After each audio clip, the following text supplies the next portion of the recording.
उन खतूत को अंजील की बशारत के लिए इस्तेमाल किया जाता रहा, लेकिन उसने खतूत में कुछ अपनी शख्सी बातें भी बयान की, और ये जो हैं शख्सी बातें हैं उसकी जो इसमें उसने लिखा है।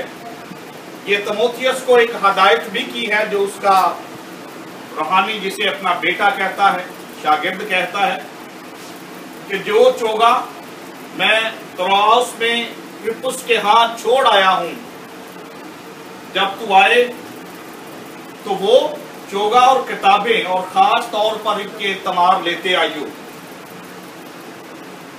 मुकद्दस पालूस रसूल, जिसका अपना दावा उसके खतूत के अंदर मौजूद है कि मैं जिन जिन चीजों पे फख्र कर सकता हूं वो ये है कि मैं बिन्यामीन के कबीले में से हूं, मैं फरीसियों का फरीसी हूं, मैं जो है गमलीएल के कदमों में बैठकर सीखने वाला शख्स हूं। इन तमाम दावों के बाद वो ये बात बयान करता है कि मैं एक ऐसे शख्स को भी जानता हूं जो 3 बार आसमान पर उठाया गया, जो अपने मतलब कहता है, अपने रोयात के मतलब बयान करता है कि खुदावंद के इतना करीब, और फिर ये भी बयान करता है कि मुझे फख्र है कि मैं अधूरे दिनों की पैदाइश हूं और मसीह खुदावंद ने आखिर में मुझ पर अपने आप को जाहिर किया। लेकिन इसके बावजूद रोया का देखने वाला, खुदा के साथ चलने वाला, उसकी मनादी करने वाला और मोजज़ात करने वाला ये शख्स बड़ी अजीब बात करता है कि जब तू आए तो मेरा चोगा लाने के साथ किताबें और इनके तुमार भी लेते आइयो। पहली बात कि क्या एक रूहानी आदमी को जिससे खुदा बातें करता हो, एक ऐसा शख्स जो खुद इतना बड़ा आलम हो, एक ऐसा शख्स जी, बराए मेहरबानी जगह चाहिए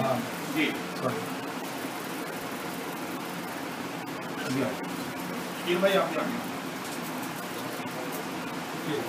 आ जाए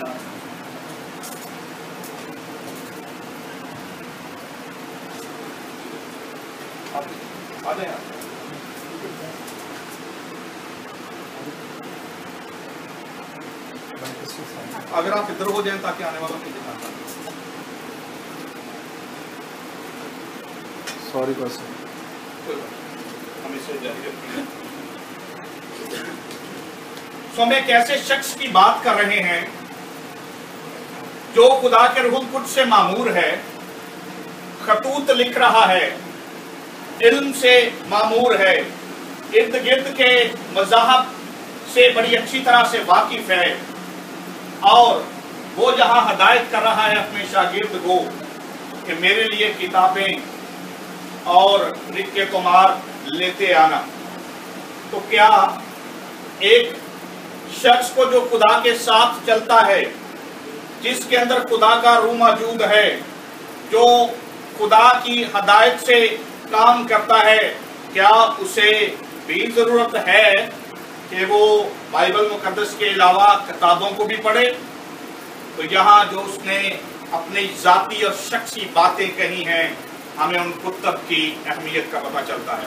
यहाँ 2 बातें हैं, एक तो उसने कहा है किताबें, और दूसरा कहा है खासकार रिक्के तोमार।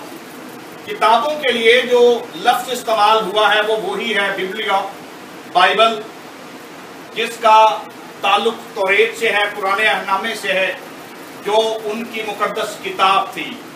और इनके तोमार जो उसके लिए लफ्ज इस्तेमाल हुआ है, उसका मतलब है जो उसके ऊपर तफासीर लिखी हुई हैं, वो जो नोट्स उसकी वजाहत में हैं, वो भी साथ में लेते आना। सो यहाँ एक मसीही स्कॉलर, यहाँ खुदावंद यीशु मसीह का रसूल, उसकी जिंदगी से ये पता चलता है कि वो एक पढ़ने वाला शख्स है। लिखने वाला तो है ही, लेकिन हमेशा दुनिया में यह असूल है कि लिखते वो हैं जो पढ़ते हैं, और ये लीडर है। और हमेशा अंग्रेजी जबान में ये कहा जाता है कि लीडर मस्ट बी रीडर, कि हमेशा एक रहनुमा को पढ़ने वाला शख्स होना चाहिए। और इस पढ़ाई की बुनियाद पर वो आलम कहलाता है।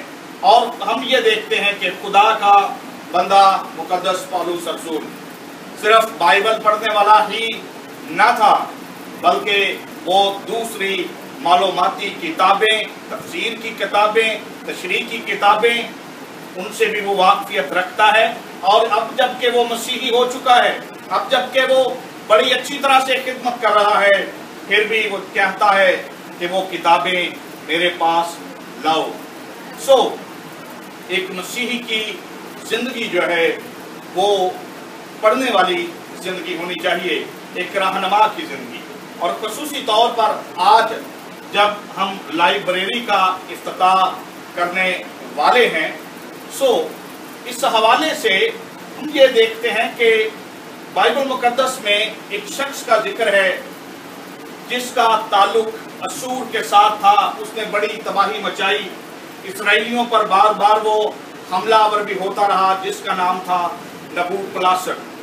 ये असूरी बादशाह था और तारीख में मसीह की पैदाइश से 7 सदियां पहले इसने असूर में नैनवा में जो मौजूदा इराक में है वहां इसने लाइब्रेरी बना रखी थी, लेकिन उस लाइब्रेरी तक किसी को रसाई हासिल नहीं थी। वो शाही लाइब्रेरी थी और उसमें दूसरे लोग ही पढ़ा करते थे। लेकिन लाइब्रेरी जिसका जो निकली है लिब्रा से, लाइबर से, लाइबर कहते हैं किताब को लातीनी में, और जहां बहुत सारी किताबें होती हैं वो लाइब्रेरी बन जाती है।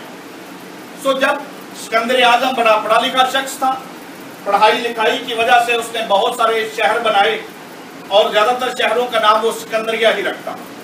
मिस्र में भी ऐसा ही उसने एक शहर बसाया सिकंदरिया, और उस वक्त में उसने बहुत बड़ी बड़ी किताबें वहां जमा की। तो जब वो किताबें जमा कर रहा था तो इसको एक ऐसी किताब नजर आई जिस पर लोग इत्तेकाद रखते थे, लेकिन वो किताब इब्रानी जुबान में थी, और वो थी जिसे हम पुराना अहदनामा कहते हैं। तो उसने उस वक्त 70 स्कॉलर्स को लिया ताकि इसका तर्जमा यूनानी में किया जा सके, क्योंकि यूनानी ऐसे ही थी जैसे आजकल अंग्रेजी है, इंटरनेशनल बैनुल-अक़वामी ज़बान थी, जिस बुनियाद पर इसका तर्जमा यूनानी ज़बान में हुआ और वो उस लाइब्रेरी का हिस्सा बनी। और वही यूनानी ज़बान वाला पुराना अहदनामा शागिर्दों ने भी पढ़ा, दूसरे लोग भी पढ़ते रहे और उन्हें कोट भी किया करते थे।